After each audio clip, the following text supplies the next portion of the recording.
Chiefs, Broncos, Chargers, Raiders. I think Kansas City under 11.5 is one of my favorite bets. Broncos 9.5, Chargers 9.5, Raiders 6.5. I'd probably go over Chargers, but the under on Kansas City. Remember, they were 11-0 in one-score games. Like recovering fumbles, regression is coming. Even if they go 8-3, nobody goes 11-0 in one-score games. Also, they're still trying to figure out their offensive line. Joe Tooney left, their best offensive lineman. And they don't, they're using somebody's backup at left tackle. They're an injury away in the O-line from being a complete mess. They're also getting older in key spots. Yeah. Well, I want to talk about the Chargers here.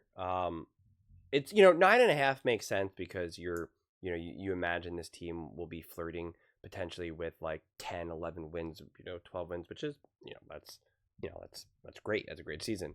But like 9 feels too low to me, and I think there's potentially like a souring to a degree of Justin Herbert. I think the way how last season ended, it left such a bad taste in a lot of people's mouths, and just this kind of doubt of just how special and great Justin Herbert is. And I think the benefit of finally having a coach like Harbaugh with Justin Herbert is being able to actually learn and grow and evolve from a playoff run like that, like he had. Like, he didn't have that with Staley, especially when things went poorly against the Jags, and now things went poorly with the Texans. And you actually have a real deeply understood coach in Harbaugh that will actually be able to work one-on-one with Justin Herbert and to make sure that those games of the past end up being true learning experiences that you now build off of, that you really deeply understand where things went right, where things went wrong, what was truly your fault, and dude, what was not your fault at all. This team overachieved last year. Overachieved. No doubt in my mind. So much of this team was held together with scotch tape and duct tape, man, and super glue. It really was. It really was. And, they were just trying to grind out these wins, have high-level football from Justin Herbert, not dynamic and exciting and fireworks football, but just high-level situational game management, because you only had so much on the offense. You didn't have a reliable, consistent run game. You had a great wide receiver, but a young one and a small one and a slot receiver at that. There was only so much to do. It was a new regime, new coaching staff. Like, it's going to take a second or two to kind of get situated. Justin Herbert dealt with some injuries, and of course the running back dealt with some injuries. Like, it was a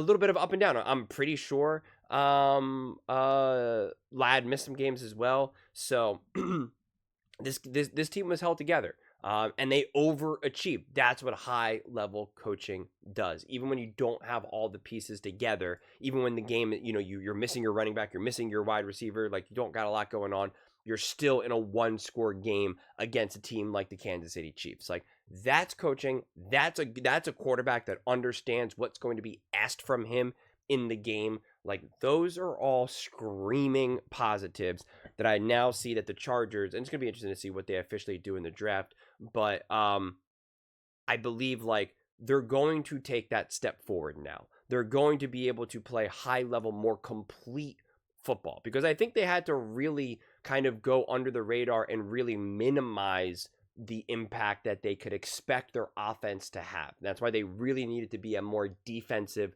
led team. And it obviously led to wins, but it keeps you limited. And then when you do need to put up some points, you're asking Justin Herbert to really kind of force the ball down the field, and they just didn't have the ability to do that. And then you get a game like the Texans, because it's win or go home. You got to let it rip. And you combine that with a little bit of bad luck here and there, and then boom, you get, a bunch of turnovers, a bunch of interceptions, and you go home.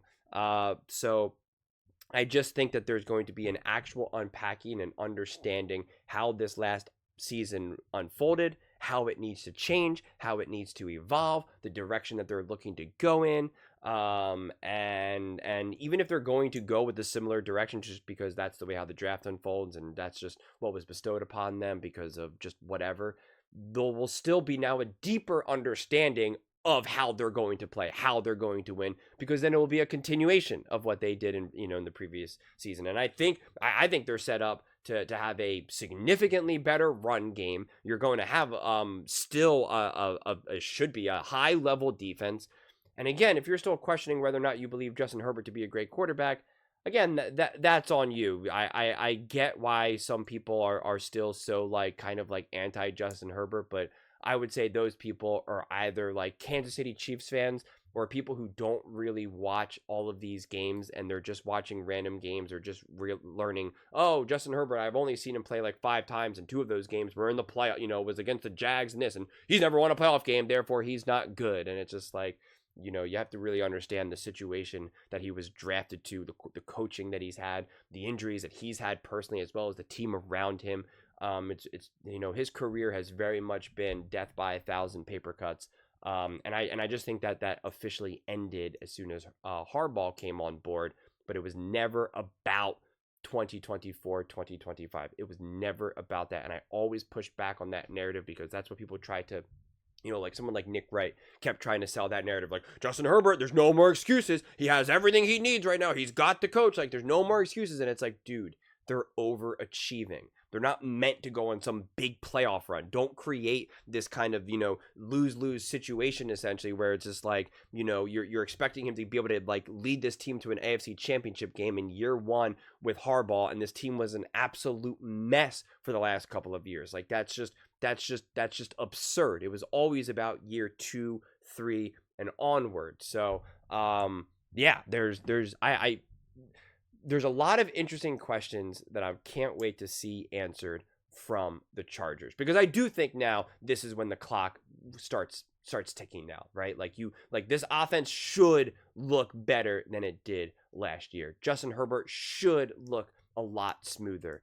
And continue to play high quality, high level, take care of the ball football, but also be able to really step up big in big moments. I'm expecting this defense to be able to continue to be a great team. And again, I know they've lost some pieces, they gained some pieces, and you never 100% know how everything will fit. But I think the run game will be massive for them this year. Because when we look at it, I mean, they were kind of at the low end.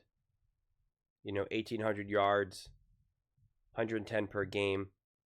When you're a defensive-led team and you're limited offensively, it's a tough way to win games. You can be a more defensive-forward team when you can really run the, when you can run the ball, when you can really milk the clock. It just is going to put you in a significantly better situation. Otherwise, every game really feels kind of it just gets scrappy. It just gets scrappy.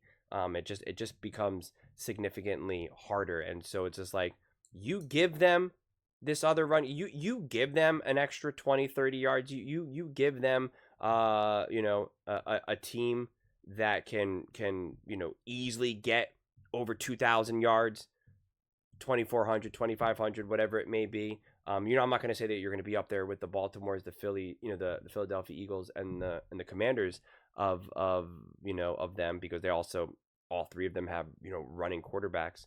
I just think that will transform this offense, and they really lacked that rushing attack, that I think if you add that rushing attack, it just completely transforms this offense. And then again, it also makes Justin Herbert's life significantly easier. And I think if you create an environment that makes Justin Herbert's life easy, great defense, great run game, and some protection, he's the type of quarterback that I think will be nearly flawless and absolutely positively pick you apart.